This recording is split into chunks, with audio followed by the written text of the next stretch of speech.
നമുക്ക് കൂടുതൽ വാർത്തകളിലേക്ക് അന്തർദേശീയ വാർത്തകൾ. അതെ, ഐസൻ ജോസ് തയ്യാറാണ്.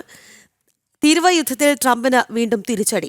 ഭാരതം ഇറക്കുമതി ചെയ്യുന്ന അസംസ്കൃത എണ്ണയുടെ വിലയിൽ കുറവ് വരുത്തി റഷ്യ $3 മുതൽ $4 വരെ കിഴിവാണ് ബാരലിന് വരുത്തിയിരിക്കുന്നത്. സെപ്റ്റംബർ അവസാനവും ഒക്ടോബറിലും നടക്കുന്ന ഇറക്കുമതിക്ക് പുതിയ നിരക്ക് ബാധകമാകും.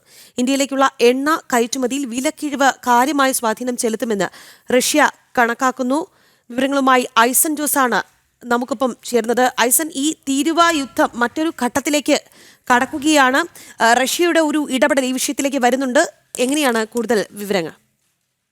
രാഖി, ഈ 25% നിലവിലെ ഭാരതത്തിന് അമേരിക്ക ചുമത്തിയിരിക്കുന്ന ഓഗസ്റ്റ് 27 മുതൽ ചുമത്തിയിരിക്കുന്ന അല്ലെങ്കിൽ നടപ്പായിരിക്കുന്ന 50% അധിക താരിഫിൽ 25% പെനാൽറ്റി താരിഫ് എന്ന രീതിയിലാണ് ട്രംപ് ഏർപ്പെടുത്തിയിരിക്കുന്നത്. അത് ഏർപ്പെടുത്തിയിരിക്കുന്നത് റഷ്യയിൽ നിന്നും എണ്ണ ഇറക്കുമതി ചെയ്യുന്നത് നിർത്തണമെന്നാവശ്യപ്പെട്ടുകൊണ്ടാണ്. എണ്ണ ഇറക്കുമതി നിർത്തുന്ന വേളയിൽ ഈ നികുതി പിൻവലിക്കാമെന്ന സൂചനയാണ് അന്ന് ട്രംപ് നൽകിയത്. അതേസമയം ഇപ്പോൾ നമുക്ക് ലഭ്യമാകുന്ന വിവരങ്ങൾ അനുസരിച്ച് $3 മുതൽ $4 വരെ ഒരു ബാരലിന് കുറയ്ക്കുമെന്നാണ് ഇപ്പോൾ റഷ്യയിൽ നിന്നും വിവരങ്ങൾ പുറത്തു വരുന്നത്. നേരത്തെ നമുക്കറിയാം, ചൈനയിലെ ടിയാൻജിനിൽ നടന്ന കൂടിക്കാഴ്ചയിൽ റഷ്യൻ പ്രസിഡന്റുമായി നടന്ന കൂടിക്കാഴ്ചയിൽ ഉദ്യോഗസ്ഥ തലത്തിലെല്ലാം തന്നെ ഈ വിഷയം ചർച്ചയാവുകയും ചെയ്തിരുന്നു.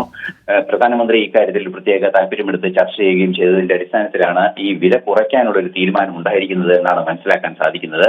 ഈ വിലക്കുറവ് സ്വാഭാവികമായും ഭാരതം വാങ്ങുന്ന എണ്ണയുടെ അളവ്, ഭാരതം എണ്ണ വാങ്ങുന്നത് പല രാജ്യങ്ങളിൽ നിന്ന് എണ്ണ വാങ്ങുന്നുണ്ട്. ആ എണ്ണ വാങ്ങുന്ന അളവിൽ കാര്യമായ വ്യത്യാസം വരുത്തുകയും റഷ്യയെ സംബന്ധിച്ചിടത്തോളം വലിയൊരു ബിസിനസ് വോളിയം ഉണ്ടാക്കാൻ സാധിക്കുകയും ചെയ്യുമെന്നാണ് പ്രതീക്ഷിക്കുന്നത്.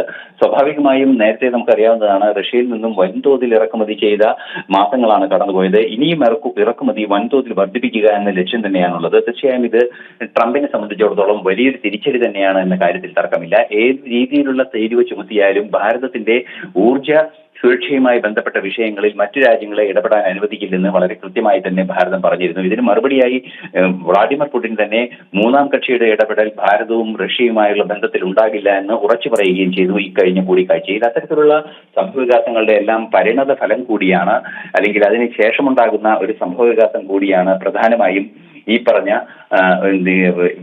വിലയിൽ കിഴിവ് വരുത്തിയിരിക്കുന്നത് എന്നാണ് മനസ്സിലാക്കാൻ സാധിക്കുന്നത്. $3 മുതൽ $4 പെർ ബാരൽ എന്ന് പറയുമ്പോൾ വൻതോതിൽ ഒരു വിലക്കിഴിവായിരിക്കും ഉണ്ടാവുക.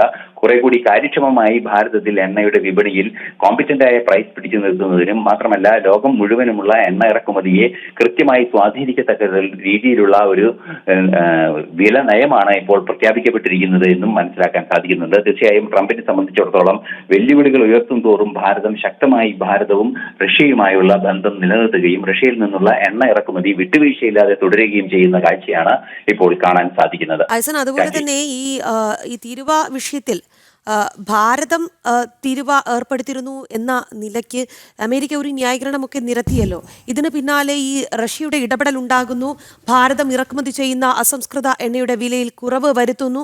ഈ ഒരു കാര്യം കൂടി വരുമ്പോൾ ഇനി അമേരിക്കൻ പ്രസിഡന്റ് ഡൊണാൾഡ് ട്രംപിനെ സംബന്ധിച്ചിടത്തോളം നൽകുന്ന തിരിച്ചടി ചെറുതല്ല എന്നുള്ളതും ശ്രദ്ധേയമല്ലേ?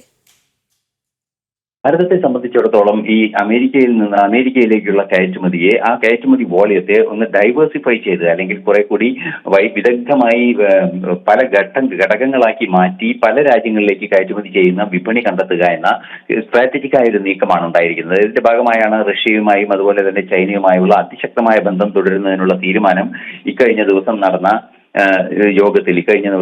ഉച്ചകോടികളിലും അതുപോലെ തന്നെ നേരത്തെ നമുക്കറിയാവുന്നതാണ് ഷാങ്ഹായ് കോർപ്പറേഷൻ ഓർഗനൈസേഷൻ യോഗത്തിലുമെല്ലാം തന്നെ ഭാരതം മുന്നോട്ട് വയ്ക്കുകയും ചെയ്തത്.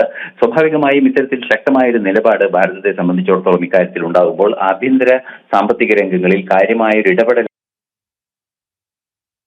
ഭാരതത്തിന്റെ സമ്പദ്വ്യവസ്ഥയിൽ ഒരു അധീശത്വം സ്ഥാപിക്കാനുള്ള ഒരു നീക്കത്തെ ശക്തമായി എതിർക്കുകയും ചെയ്യുകയാണ്. ഇന്നലെ തന്നെ പ്രധാനമന്ത്രി നരേന്ദ്രമോദി ഇക്കാര്യം വളരെ കൃത്യമായി പറഞ്ഞിരുന്നു. അതായത് നേരത്തെ നമുക്കറിയാവുന്നതാണ്, ഇന്നലെ പ്രധാനമന്ത്രി പറഞ്ഞ വാക്കും ആ സന്ദർഭവും ചേർത്ത് വായിക്കുമ്പോൾ ഇതിനൊരു കൃത്യമായ മറുപടിയും ലഭ്യമാകുന്നുണ്ട്. നമുക്കറിയാവുന്നതാണ്, ഏപ്രിൽ മെയ് ജൂൺ മാസങ്ങളിലെ GDP വളർച്ചയുടെ അളവ് 7.8%. നേരത്തെ കണക്കാക്കിയിരുന്നത് 6.5% RBI എല്ലാം കണക്കാക്കിയിരുന്നതെങ്കിൽ കൂടി 7.8% വളർച്ചയാണ് ആദ്യ ഭാഗത്തിലുണ്ടായത്. ആ കാര്യത്തെ പരാമർശിച്ചുകൊണ്ട് അദ്ദേഹം പറഞ്ഞത് സാമ്പത്തിക സ്വാർത്ഥതകൾ നടപ്പാക്കുന്ന വേളയിൽ പോലും ഭാരതം മുന്നോട്ട് പോകുന്നു എന്നാണ്. ഈ സാമ്പത്തിക സ്വാർത്ഥത എന്നതുകൊണ്ട് ഉദ്ദേശിച്ചത് സ്വാഭാവികമായും അമേരിക്കയുടെ ഇത്തരത്തിലുള്ള നീക്കത്തെ തന്നെയാണ്. വീണ്ടും തിരിച്ചടിയേൽക്കുകയാണ്.